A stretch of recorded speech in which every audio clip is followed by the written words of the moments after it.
Good evening, good evening, good evening, ladies and gentlemen. It is your Realtor Hugo here with another live. Today, we are going to be exploring Maryland's diverse real estate landscape, a look at different property types in Maryland and how they can benefit all types of investors. So, please feel free and join me today for another live as we talk a little bit more about real estate and how it can benefit you and those around you. I am your realtor, Hugo, and am a licensed realtor in Maryland with Long and Foster, North Potomac, Rockville. So please feel free and get connected.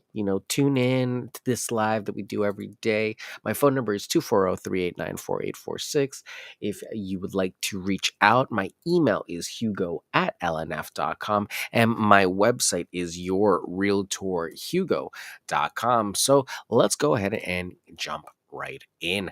Number one, and typically the most popular type of property that we have in Maryland, is the single family home. These are your standalone houses designed for one family. Uh, one family, and are the most common type of residential property. Can be any types of size, but they usually are with their own independent utilities and are have some sort of parcel of land and lot dedicated for themselves. Usually have an address that is just meant for them, so you don't have to worry about too much of shared ownership when it comes to single family homes.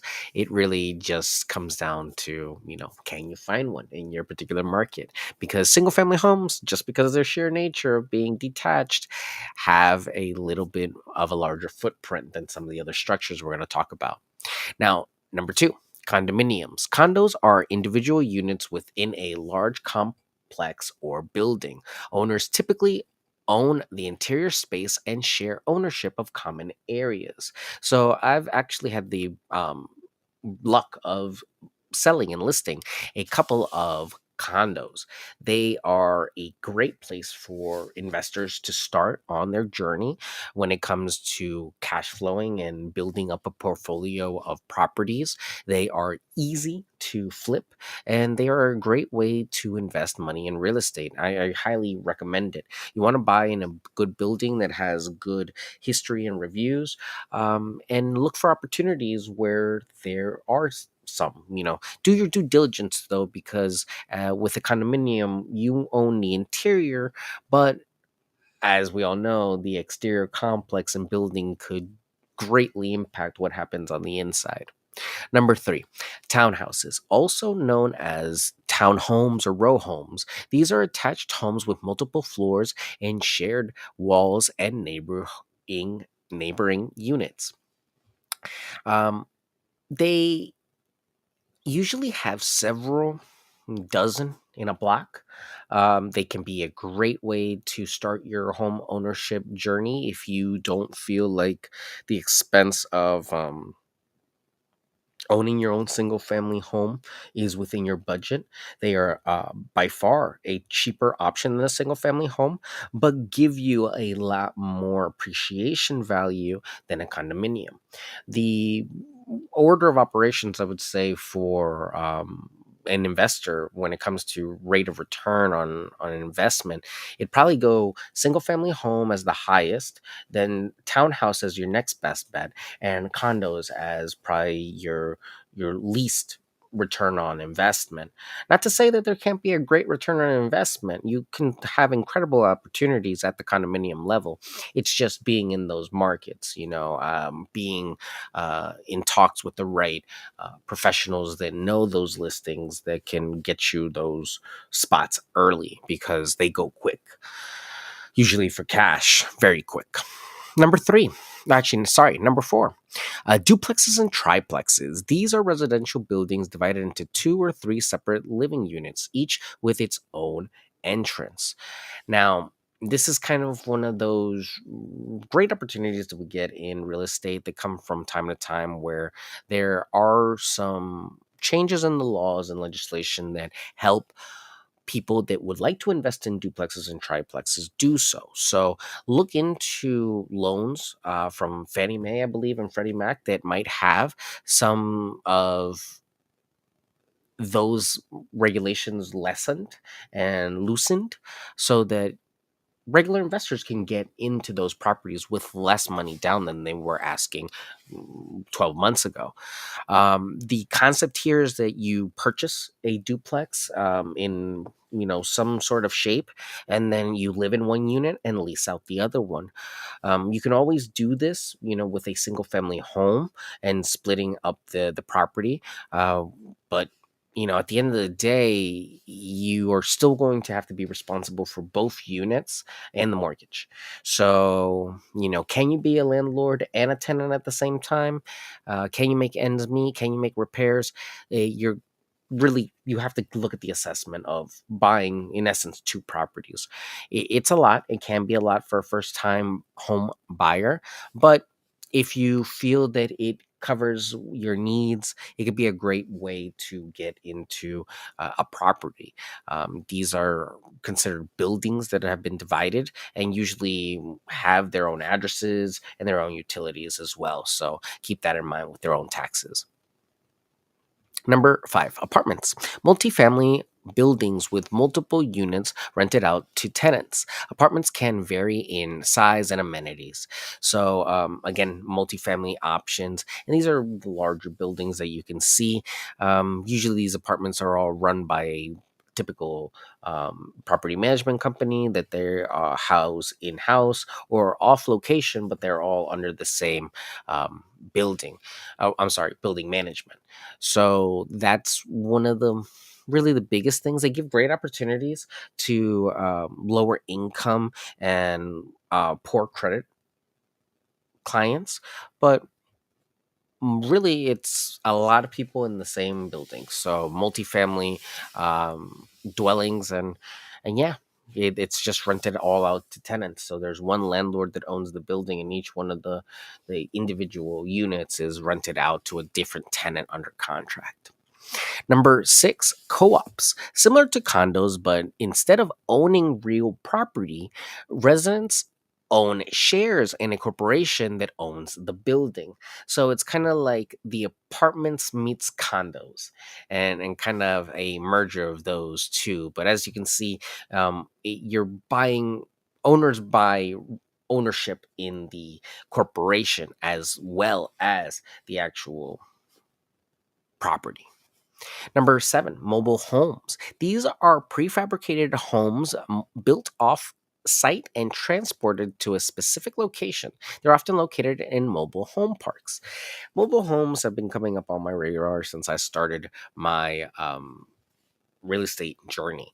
Really, it's a great option in theory because of the price point. You get four bedrooms, three baths, great amenities in the sense of like everything's new and everything's decked out in tech and gray and white and pretty, but it's a mobile home and you need land to put it on, and that usually comes with ground rent, and that usually comes with its own fees of taking it to a lot and putting it there. So um it's kind of one of those things that I would fail to see the benefit of getting it just unless I was in a particular situation. If I was in a situation where I needed to move fast, I have the land, I inherit land, or I would like to maybe establish some sort of structure on a plot of land. Um, Again, all pieces of parcels that I would own, I would put something like that on there. Otherwise, if you're paying ground rent on top of paying a mortgage on a depreciating asset like a mobile home, it's kind of tough sell for me. They do depreciate. It's not like they're going to be rolling down the road anytime soon, but they do depreciate instead of appreciate. And they do come with their own fees because of hookups and land costs and land use, water rights, sewage rights. There's tons of fees with mobile home parks. So it is its own industry. I personally do not deal too much in mobile homes. I kind of refer that business out because it's its own ins and outs. It has its own financing. It has its own world of expertise. Number 8, vacant land. Land parcels without any structures built on them. They can be used for residential, commercial, agricultural, or recreational use. These vacant lots are coming up on the market from time to time. They vary in price, they're varying on location, and in some instances, it's become a mad dash for some of these more sought after pieces that might have future potential. It's very hard to tell with certainty. Where maybe a future development might go. But if we look at past developments and look at where possibly we could see development in the future and growth in the future, a parcel of land in the right place just could so happen rise up in price and really become a sought after piece of development. We also have to, be careful of always, eminent domain with the government when it comes to stuff like that and big developments. But if you're lucky and can find a vacant piece of land and can hold on to it, you don't lose anything. They're not making any more land. So, hold on to it. You can really use that, divvy it up. If it's big enough, you can create different lots on it and sell them individually. You can create a home there. That's one of the biggest things, finance a new home build. You never know. At the end of the day, it's a parcel of land that you can sell and really turn into money if you want to. It's just you got to either keep it clean, keep it secure, and safe. Now, those are your only responsibilities, and pay the taxes on it, making sure that nobody's taking advantage of it while you're not using it. Number 9, commercial properties, including retail spaces, office buildings, warehouses, and industrial properties used for business purposes. These are the ones that, have your favorite restaurants, your bookstores, your department stores, your retail locations. Oh, it could be a whole plethora of things at this point because once we get into commercial properties, they're usually zoned a little bit different. We're starting to see a huge